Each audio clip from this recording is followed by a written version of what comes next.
more that we're relying on the technology, the more we want to go back to the basics.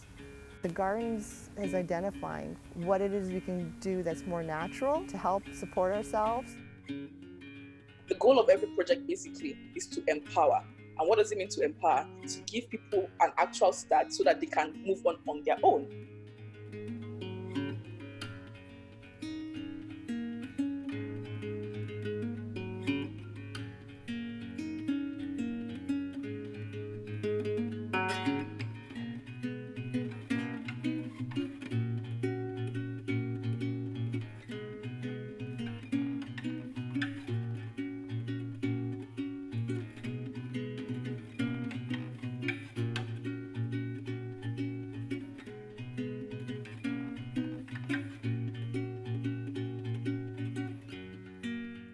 There is in our communities a lot of underutilized lands, and we didn't need a lot to grow a garden.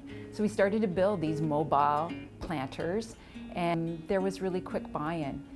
And from that is a real spin-off, because our goal has always been to give back to the community. The premise started on food security. People know the project already, and they're asking like, oh, how's the project doing this year? It's too bad I couldn't participate, but it's really nice to see that it's still running even because of the pandemic, which I think is even more important that it does run because of what's happening in the world right now. This year, more than any, we had a number of things stacked against us. Last year we had 50 volunteers and over 900 people engaged, and we knew we couldn't do that this year.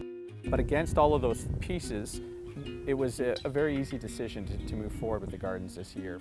Given all that we're facing right now with this global pandemic, the connections between food security and income security, the direct lines, and seeing so many people struggling with work, struggling with affordable housing, we knew that this was a project that we had to keep going somehow. Before I moved here, would I have thought that a lot of people were facing food insecurity? No. Definitely no. I wouldn't have thought about that, because that is not how Canada is represented in the media. Lots of people access the food bank, which really surprised me coming from Brazil. Like, you have this vision of like Canada, like first world, like they're rich. But the reality is very different.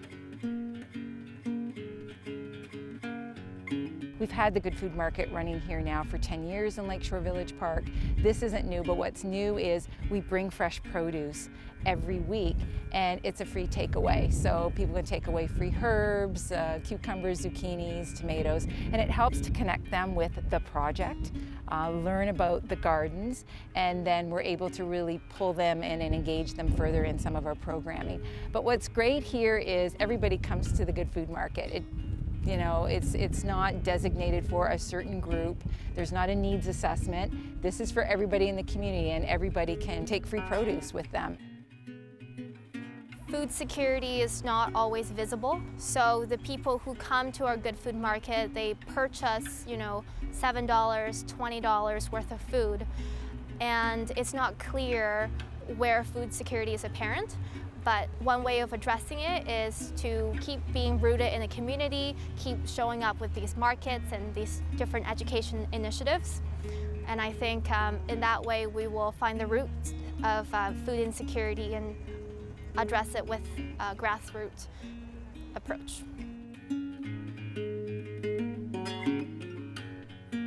One rewarding experience we had was that one person said, oh, I recognize the person in the video. She comes to the gardens right behind me and she waters a plant. And sometimes I offer her a can of Coke. And that to me, it's a heartwarming community story, because we are making ourselves known, and obviously we're getting recognized, and they realize the value of the project. I think the project is very beneficial to the community, to the partners, to interns like me. I think for each of these parties that I have mentioned, everybody has something they are gaining. It's not just the community who is gaining from it. And for the community, they play a very important role, because they are actually the ones who teach us what to do. So that is one thing I admire about this project. It's very people-centered. I think the Gardens Lakeshore has helped the community identify ways that they can help each other, opportunities for ways they can be helped if they need it. Just even connecting with others in the community, maybe people that aren't your immediate neighbors, you end up finding that there are other people of similar interests that you can connect up with. Having run only for 5 years now, it's really made a difference in the community. People recognize it. People constantly stop us on the sides when we're harvesting or we're just watering. It's just really nice to see that community connection that's in that project. Food insecurity looks the same, regardless of which country you're from. So it was very interesting for me to actually see and be a part of the project that actually addresses issues like this in Canada. So now I have first-hand knowledge and experience of how to address these issues in the developed world as well as in the developing world. I think the vision would be to continue to expand our gardens, see how we can integrate this more into people's day-to-day life. How can we keep moving it so that it's a circular kind of program and people are benefiting directly in the community and we have more autonomy and control around our food? You are here for a reason, and that's to impact somebody else. So whether it's food security, whether it's through the Gardens Project, whatever it is you do that will positively impact a community, positively impact the world, I would say stop thinking about it and do it.